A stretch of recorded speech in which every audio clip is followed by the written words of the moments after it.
Welcome. Most liver detox products don't work, but traditional food does. This may look very, very difficult to understand, but be sure that at the end of what I'm going to say, you will be convinced because I'm going to use evidence to communicate these points across to you. Welcome to my channel.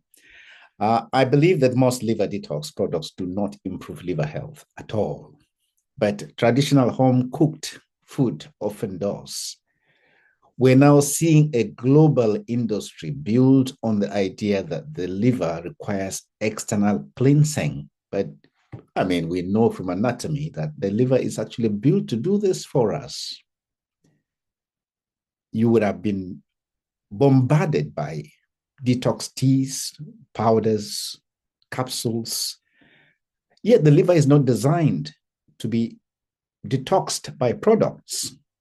It is designed to function within a metabolic system. In biochemistry, I was taught about intermediary metabolism. And when that system is disrupted, no supplement corrects it in isolation. At the same time, patients with established liver disease are often given advice that lacks structure. Now, this is really the real concerning ones, although we know from textbooks and guidelines that these things are located within those spaces. They are told, eat healthy, which in practice means very little to a patient who is really struggling. No mechanism, no translation into real meals, and no cultural alignment. Somebody from Asia is told to eat something that he is not used to eating, and for example, and so on. So without the mechanism, no translation into real meals, and without cultural alignment, this is bound to fail. So instead, let us correct 3 persistent errors in liver nutrition before we proceed to what I will tell you a bit about.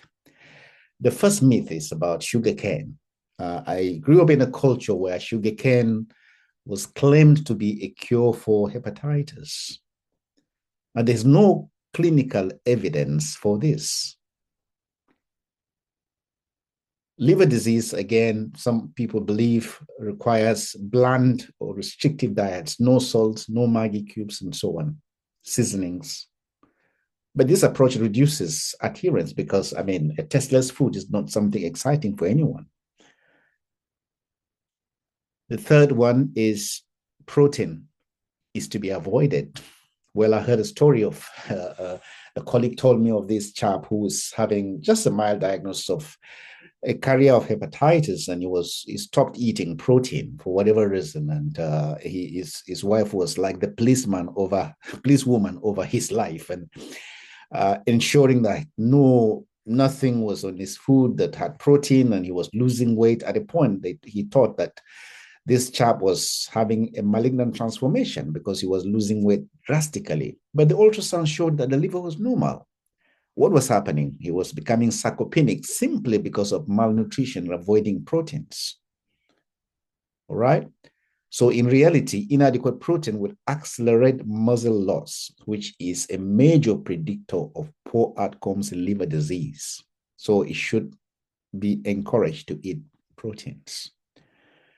So when we look at the evidence, the most consistent dietary pattern associated with improvement in liver fat is the Mediterranean model. Now, don't be alarmed when I say Mediterranean. You don't have to be in Greece or Italy or any of Southern European countries to actually survive from liver disease. Not as a cuisine, but as a structure.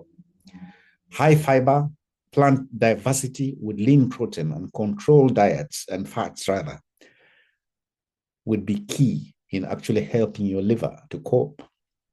And this is where the misunderstanding will begin, because some people don't understand this, as they are not Mediterranean ideas originally.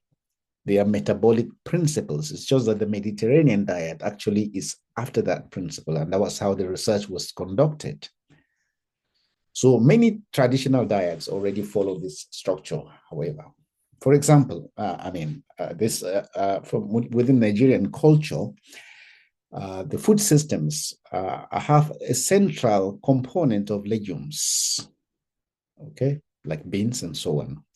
Leafy vegetables are already diverse in meals, and fish is already widely used. Mixed dishes already combine plant and protein sources. And so the issue is not cultural food, it is the erosion of the way we prepare these food items. When foods shift from boiling and grilling to repeated deep frying and heavy oil use, their metabolic profile changes. Now, over time, that shift contributes to fat accumulation in the liver and metabolic strain, worsening inflammation.